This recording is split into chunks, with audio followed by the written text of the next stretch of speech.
I get the great privilege of talking to you about really the success that we can find when we get real clarity on what we're trying to accomplish, our goals, right? And then banding our team together to perform at a higher level, really getting them engaged with the clarity of the expectation. So first and foremost, I want to talk a little bit about what goal setting and performance currently looks like. So I'm going to ask you a few questions, and maybe if there are a couple of coaches who wouldn't mind mic running, that would be wonderful if you could help with some interaction. So first and foremost, I want you to think about who's currently responsible for the setting of goals in your practices. What does that look like currently, before everything you learned at the retreat this weekend? Anybody willing to share?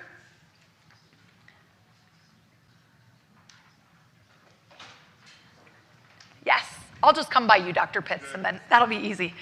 Our team leaders, so I have a lead assistant, lead front office, and office manager. Okay. Hygienist. And then myself. So you, with that leadership team, you collaborate to set the goals, and then you communicate that to the rest of the team? Yes. Okay, very good. Anybody else do something different?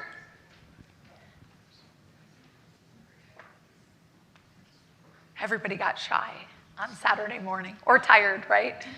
Okay, very good. Well, we'll come back to that in the slides. There we go.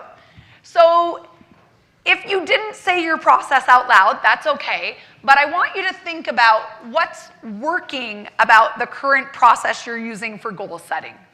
So we're going to pick on Dr. Pitts because he did say it out loud. So Kelly's right behind you with the mic.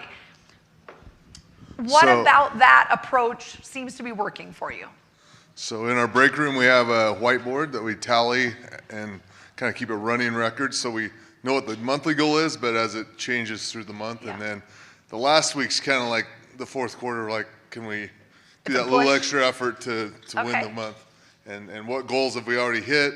Which ones were we projected? We need one of these or two of those to kind of get us a goal. Okay, so those key leaders have then defined the process of like making it visual, right? Making it visual for everyone to see. You're tracking it on a month-to-date basis, really where are we at in the month, and then that clarity of performance makes it easier for people to have the desire really to have those bursts of maybe extra effort.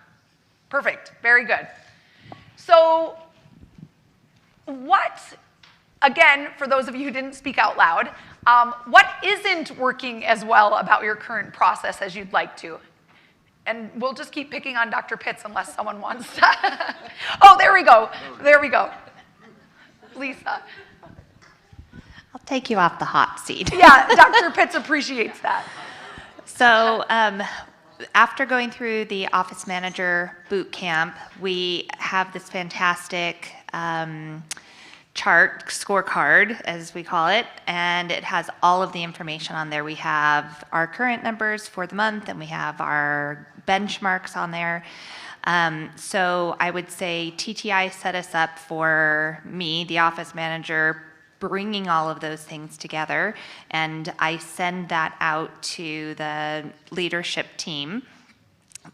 What I think that our biggest challenge is that we're running very quickly and fast, and I don't feel like we get a chance to sit down and really converse about it. Okay. They get my little letter that I kind of add with that scorecard, but I feel like it's too much of me sharing the numbers and then not being able to analyze it together.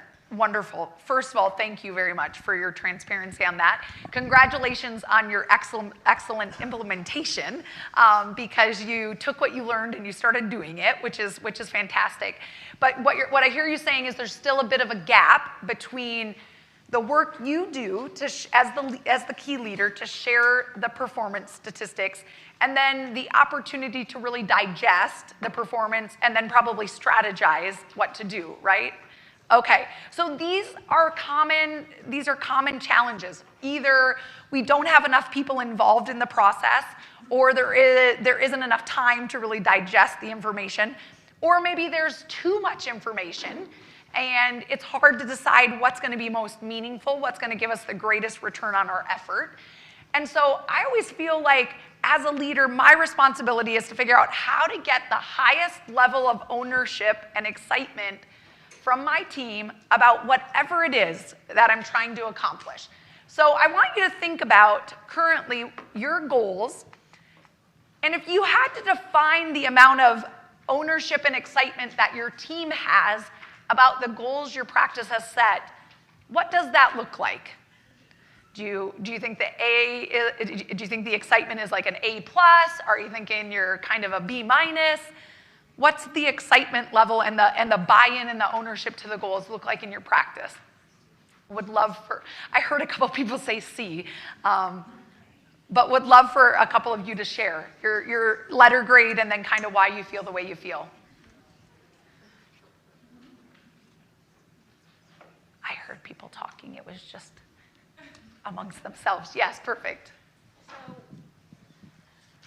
So what we had just said was like, we would agree maybe with the B-. It's like the intention is good, but maybe we're just a little misguided, and we do deal with the same kind of thing where it's just really difficult to get everybody collaborated with us being scheduled every single hour of the day across the operatories. Wonderful. So it's not that it's terrible, but there's room for improvement.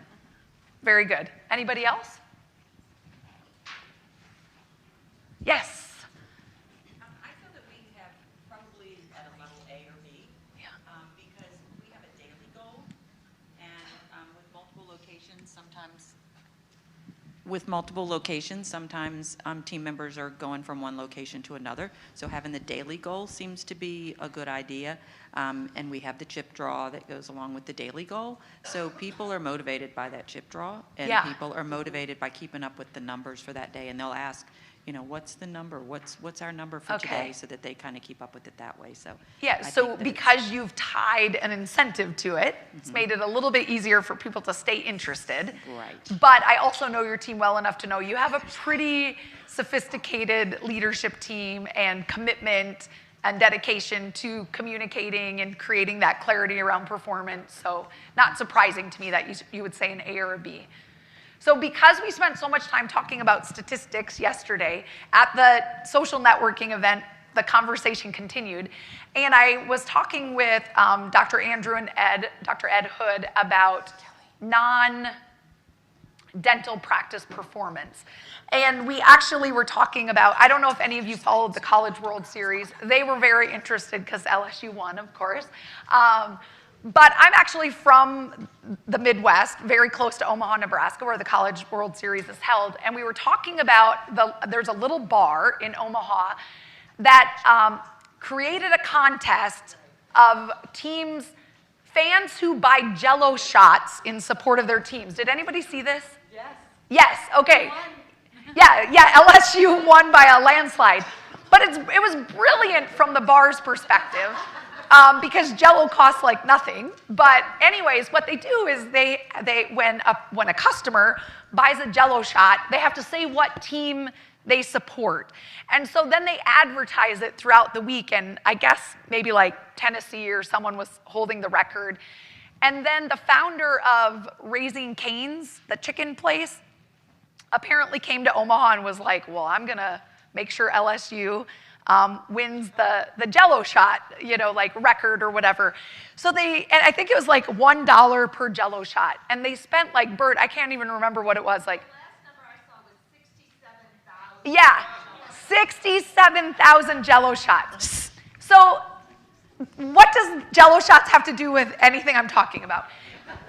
Well, what the Hoods and I were talking about was just the way that businesses and leaders will either gamify something or quantify something in a way that becomes exciting and gets more attention and energy and input and follow through, right? So it was brilliant on behalf of the bar selling $67,000 worth of LSU Jell-O shots. But then we actually started talking about Raising Cane's. And Dr. Andrew said he has a 17-year-old kid who lives down the street from him who works at Raising Cane's. And his family was over at their house, and he asked him, how's work going? Do you guys stay pretty busy? And he said the 17-year-old kid said, oh yeah, we sell X thousand pounds of chicken every week. And Dr. Andrew was like, how does this kid know or even care, right, as a 17-year-old kid?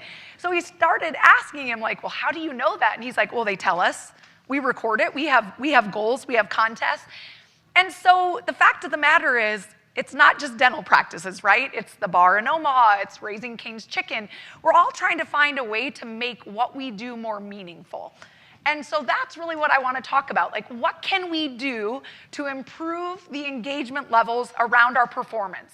Because if we remind ourselves that what we're measuring is just 100% a reflection of our patient care and our teamwork, that's a really meaningful thing to measure.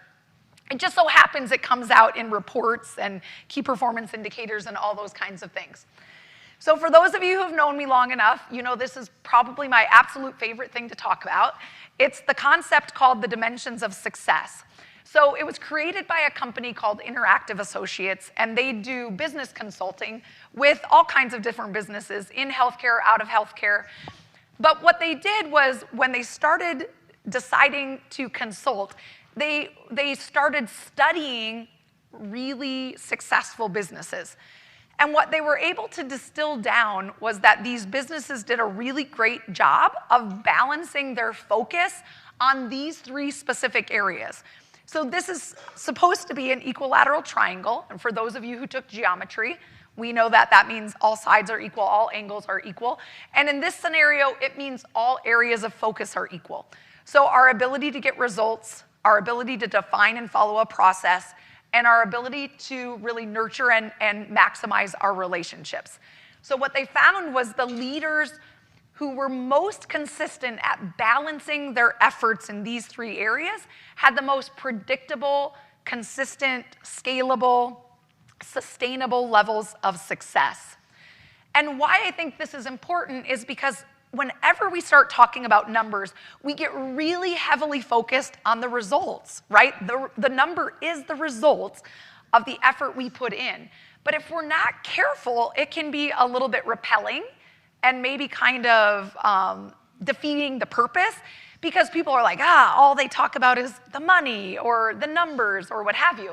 When really the numbers, the results, are a byproduct of us having clarified the most important processes, having trained our people to follow them, having engaged our teams in a way that they even care, right? And so the dimensions of success, to me, is an absolute wonderful visual representation of my hope for what ultimately comes from our measuring of key performance indicators, OKRs, all those kinds of things, whatever we're calling them, right? So when we're thinking about what this might look like for your team, I always think it's a little bit challenging because the easiest thing for us to do is measure history, the things that have already happened, right?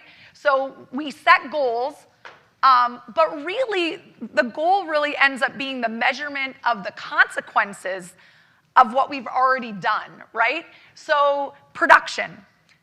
We report on the production from yesterday at the morning huddle, right? But we can't change it. It's already in the past. So oftentimes, what we're reporting on is an end result or an outcome, and there's nothing we can do to influence what's already happened. And so sometimes we think that the only way to improve the end result is to talk more about the end result. So I'll work with teams and they'll say, well, we haven't been meeting our daily production goal. And I'll ask them, well, what are some of the things you're doing to improve that? Well, we hung up a whiteboard, which I'm not saying any of these things are bad, okay? So these are really good things to do. But they'll say, well, we hung up a whiteboard and now we write the daily goal on it every day, and we just talk about it more. Okay, that absolutely is a perfectly great strategy. Have you seen improvement from it? A little bit. Everybody's more aware of what the goal is, so that helps a little bit. But still can't necessarily change the outcome just by improving the way we measure it. So what I'm most concerned about is helping people understand the activities that led to the end result. That's what we as team members have the greatest amount of influence over. And that's what I find people get most excited about because it's as closely connected to them and the patient experience as possible, as opposed to printing out a report, which we still need to do. But key performance activities ultimately end up driving key performance indicators, results, whatever you want to call it, outcomes. But the activities are real time. So at any point throughout the day, I can change the way I'm doing a current activity. I have the opportunity to influence the future outcome. So if we can get really good at identifying the key performance activities and get better and more consistent at those, there'll naturally be an improvement in our key performance indicators and outcomes. So the ability to identify those activities, I personally like by role, helps create clarity and consistency for the people responsible for those activities. And then it helps you to be a little bit more confident in being able to predict the outcomes. So for instance, I'll give you an example. Let's just say one of our key performance indicators is your number of AR days, which it is, right? It's on your practice success loop. But when we report that together at the end of the month, and let's just say your AR days is 25, because that's the goal, 25 or less. When we report the AR days for the month of July at the beginning of August, I can't change what happened in July. But what I can do is start talking to you about the process you're using to improve the outcome of the AR days, right? So are we working outstanding claims on a daily basis? Are we sending daily statements? Do we make sure that all of our claims are clean before they're sent out? Whatever it is, right? We can start talking about the activities, which of those are working well, which of those have the greatest room for improvement. And then if we're improving the activities, the consistency, the clarity of the activities, when I'm measuring August results in September, the outcome hopefully has improved.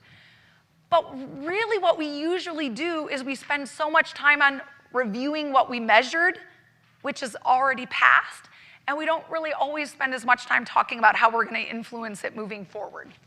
So let me back up here real quick. I got a little click happy. One thing I like to remind people is that our actions ultimately are really just the byproduct of our overall vision, culture, values, all of those kinds of things, right? So at the end of the day, the activities or the actions that we decide to have are really just agreed upon behaviors that represent who we are, what we say we are, how we want to operate. So actions really drive key performance indicators, and then they really impact critical success functions, OKRs, whatever you want to call them, which are usually a byproduct of the objectives, the strategies, the vision, the plan you created for yourself. So a lot of times we'll start with a 3-year vision, a 1-year plan, a 90-day action plan. But usually then that's where we stop and we set key performance indicators there. In the next 90 days, I want these to be our outcomes. What I challenge us to do is take it a step further and say, what are the actual activities? What are the actions that we have to change and improve and influence every day to get that end result? So that's what we're going to talk about for the next 10 minutes before I wrap us up. So first and foremost, I believe that if you can make goal setting more of an all-team sport, you're naturally going to have more predictive results. People support what they help create, right? So if I have the ability to give input on what our goals should be, I have an automatic increased level of ownership and accountability to the outcome of those. The other thing is, a lot of times when I say that to people, people usually go, I can't just leave it up to my team to set the goals. How will they know how to do that? Well, history is a really good gauge for future performance. If everybody knows what we've been capable of, they're pretty comfortable figuring out what we can be capable of in the future. So if you've done a good job of being transparent and sharing results, it's pretty easy for them to help figure out what performance should look like moving forward. What tends to happen is that we underestimate what we're capable of in big picture timelines, and we overestimate what we think we can do in short timelines. So someone will say, oh, we took an Invisalign course, we're gonna start doing Invisalign, and I'll say, well, what's your goal? We're gonna do 25 starts in 30 days. That's completely awesome if you did that, but seems a little bit unrealistic if you've never done any and now you're gonna go to 25, right? And so sometimes we need a little bit of help kind of putting up the guardrails. And I might say to someone, well, what do you think you can do in the first 6 months of being, Invisalign certified? And so, then you'll hear someone go, 25, right? The same group of people might think 25 is doable in 30 days and in 6 months. So you have to help kind of give the guardrails. But making sure that you're clear about what you're trying to accomplish is really all you as the leader need to do to kind of set the path to let them create the plan, right? So sometimes it might be as simple as saying, hey, you guys, I want to make sure we're always growing. Within our existing practices, I want to make sure we maximize what we already have before we're adding new. I think it's realistic to assume we could grow by 10 to 15% every year. What do you think, right? You're still going to let them take the lead, but you're kind of putting up the clarity of expectations. When you can monitor things that are easy to measure, that's always best, but that's not always the case, right? Depending on your role, it's not as easy. A lot of times dental assistants will say to me, well, what activities should I be responsible for? What should my goal be? Because I'm not technically a provider, right? So you have to think about, well, what's the best scenario for the person and their responsibilities and their goals and their roles? So maybe a dental assistant's responsible for helping influence same-day dentistry, right? That's measurable. At the end of the day, you can ask them, were you able to help your doctor work in any same-day dentistry? It's a yes or a no, right? It's an easy way to have feedback and accountability. If the answer was no, it's another question. Did you have opportunities that we just weren't able to take advantage of, right? So what we're trying to do is have our conversations and our actions be the forefront of how we spend our energy, because that's ultimately what's going to drive the results. But a lot of times we flip it around and we put a lot of effort into the scorecard, and I do this, so don't, Lisa's probably like, well, why'd you send me the scorecard then, Heather? The scorecard still matters, but what matters even more is helping people get good at the activities that influence the outcome of the scorecard. So anytime you can help people find something measurable that's specific to their role, anytime you can have conversations with them, did you have an opportunity to improve? Didn't you? What stood in the way? What would have made it easier for you to take advantage of improving the activities they're responsible for? Really what we're trying to do is have an ongoing conversation to increase the level of ownership. That's really all we're trying to do, is make sure that people understand their key activities, because they're the ones that have the greatest influence over them. So, everybody should know what their key activities are. And some positions are harder to identify the activities than others. And for some reason, I'm stuck. Okay, there we go. Oh, I knew that was going to happen because I'm impatient. Okay, so many of you have probably heard me talk about the dental decision tree. And really what the dental decision tree is a made-up term. There is a concept called the decision tree. If this, then this, right? If you get to this point, you have a couple of options. If it's yes, you go here, right? That kind of thing. But I've just lovingly adopted it for dentistry. And what I try to hold myself accountable to doing, I'm going to just flip ahead a little bit here and talk through this. So what I try to think through is, am I wanting my team to focus on production or collection? Are they more of a part of the restorative team or the hygiene team? Do they understand that our greatest opportunity is capacity, or do they understand we need everybody to help drive demand? Do we need more visits? Do we need to do a better job with the visits we have? All of these key performance indicator kind of outcomes, what I'm trying to help my team understand is where there's greatest opportunity for their influence within each. So if I'm looking back, let's just say the month of June, and I missed the mark on our production goal, I want my team to be able to tell me, well, did we miss production from the restorative side of the practice or the hygiene side of the practice? Was it one or the other, or maybe a little bit of both? Did we miss our production mark because we didn't have enough appointment availability, which is capacity? Or did we not have enough input and influence over keeping the schedule full, which is flow, which is demand, right? Did we have more patient visits than we typically have, but we weren't as consistent and effective with the care we delivered, so our productivity per visit went down? I actually spend a lot of time looking at the past only to be able to help myself predict the future. So when Lisa said she started sending out the scorecard, I still use the scorecard because I want to know if my energy and attention on the actions, the activities, is working, right? So you don't stop looking at the past, but you do a better job of balancing the current and the future so that you can influence, the numbers you've been measuring in the past.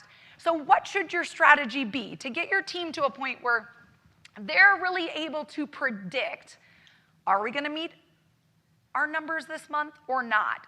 I always tell people I feel like we're functioning at the highest level of engagement with statistics when no one is surprised by how the month ends, right? So if I come to your practice and I ask you, did you have a good June? And you say yes, I'm going to ask you, well, how do you know? What happened? What made it good? And a lot of times we're going to just start guessing. Oh, we had a lot of new patients. Oh, we had really great patients this month, as opposed to the not great patients the month before, right? We do this because we start to just go from a place of feeling or emotion, but the challenge is it's really hard to repeat feelings and emotions because they might not even be accurate.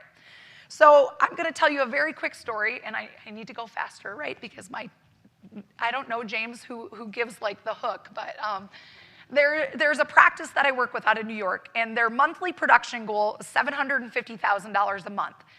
And for several months, they weren't hitting it. And we kept talking about, why do you think this is? And it was all over the board.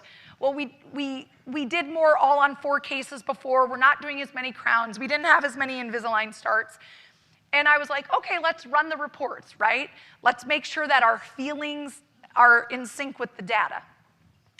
Nope, wasn't Invisalign cases, wasn't number of crowns, wasn't number of all-on-4s. Okay, what else? What else could it be? Well, when we used the dental decision tree and started narrowing down where we should focus, what actually ended up happening was they changed a little bit in the way they scheduled. Not a lot, just changed the timing of what felt like shouldn't be anything that was that impactful on the hygiene schedule. But what it did was it ended up shrinking the amount of appointment availability they had available. So their number of visits actually went down quite a bit. So they didn't even have the capacity within their schedule to be able to see the same number of patients that they had historically seen. So naturally then the outcome wasn't going to be $750,000 in production because you shrunk the number of opportunities by, I can't even remember exactly, it ended up being like 150 appointments or something like that. But the challenge was it took a few months for them to figure out that's what happened because we were just guessing. And we all do this. I think it's because we weren't as good at case acceptance this month. I think it's because we didn't have as many, same-day treatments. Whatever it is, right? We just start kind of guessing. And then our actions and our activities follow where we guess, and it may or may not actually be the most accurate place to put our energy. So my real quick example of how our ability to ask ourselves questions can have a really big impact. So another practice I was working with, goal of 45 new patients per month per doctor, but they were currently only performing at 32 new patients a month per doctor. So when I asked them, well, what do you think we should do about that? What do you think everybody said? We should do more marketing. We just need to get more new patients in. But then what I asked them is, let's just say marketing's not an option. and we have to figure out something else. Where should we start? And so then they started asking questions. Well, do we actually even have enough appointment times on our schedule to accommodate 45 new patients per doctor per month, right? It's our dental decision tree. Do we have the capacity to actually accomplish the goal we set out for ourselves? We did, actually, in this case. What's our internal referral percentage? They were questioning this because they want to know, has our patient experience changed at all to make people not as excited about choosing our practice? Well, the great news was it hadn't. They were still having a really great patient experience. Well, how many phone calls are we getting? Is the phone ringing as much as it used to? Interestingly enough, it was actually ringing more. Well, what's our appointment conversion look like? So my ability to answer the phone and then convert that into appointment. What we found was that their appointment conversion had actually dropped. Of all the actions or the activities that ultimately could lead to the outcome of new patients, that was the one that had changed. But it took multiple questions to figure out that that was the activity we should focus on. So little hinges swing big doors, right? And what happened was we realized that on average, each doctor was getting about 80 calls a month. The appointment conversion currently was 40%, which was resulting in 32 new patients per doctor. So we just decided to focus on improving that one behavior, only getting better at converting the call to an appointment. We could ignore everything else. We're just going to try to improve that one activity. And we only set the goal of improvement to 10%. So it wasn't a great, big, lofty, ridiculous, unattainable goal. We just said, what if we could get from 40% conversion to 44% conversion? Just improving that one behavior by 10% actually changed the new patient flow per doctor from 32 new patients to 35. But what also happened was that even though that was only 3 more new patients a month, on average, they were producing $2,000 per new patient, and their internal referral percentage was 50%. So for every 3 patients that came in, they referred another 1.5 statistically, right? So there was actually a compounding impact that happened just by identifying that right behavior, that right activity, that right action. So increasing our call conversion rate by just 10% actually made the doctor's performance go from 32 to 35 new patients, but then they got another 1.5 new patients, right, because of the referral percentage, $2,000 per new patient, and it was an exponential impact on the practice. And we just had to find the right behavior. But if all we kept doing was just measuring new patients at the end of every month, we probably would have dropped more money in marketing, kept beating our heads against the wall, figuring out, the phone would have rang more, but our appointment conversion may not have improved, and we would have been even more frustrated. So I share all of this with you because I think you'll be tempted, like most of us. This is familiar. I'm not going to go through this. But what I think we're usually tempted to do is all of these things, right? Oh, we just have to get better at all of these things. And that's okay, we do, right? We do need to keep getting better at improving our patient flow, our effectiveness with patients, our ability to collect the dollars. But what I want us to get really, really good at is knowing at any moment in time which of the few activities matter most. Which of the few activities are going to drive the outcomes we're most needing to improve. So, with that, the delay is real. I just want to remind you that all of the statistics we've talked about, all of the pieces of the practice success loop, there's a lot of stuff there. It's a great reflection of our patient experience, of our processes, of our teamwork. But sometimes, if you try to digest the whole thing, it's overwhelming and it's hard to make progress. So if you can identify the most meaningful activities for each person on your team at any given time, you cannot underestimate the impact of just one person, one activity, and one small change. It's this ripple effect, which I think is one of the coolest things ever. So I'd love for you to think about your one thing for each person on your team. What's their activity? What's their key performance activity that's gonna have the greatest impact on driving the outcomes, the key performance indicators, the results, right? Look over your last couple of months and figure out, was there a production gap, a collection gap? Was it restorative? Was it hygiene? Was it a little bit of both? Was it our patient visits? Was it our effectiveness with our visits? That helps you figure out what activities need to be identified, or that helps you identify the activities and helps you figure out where your energy should go so you're not guessing, right? Still keep reporting, still use the scorecard, still celebrate and measure those results, but the more clear you can get about the specific activities, the higher the likelihood you're going to be able to improve and influence them, which ultimately drives the results.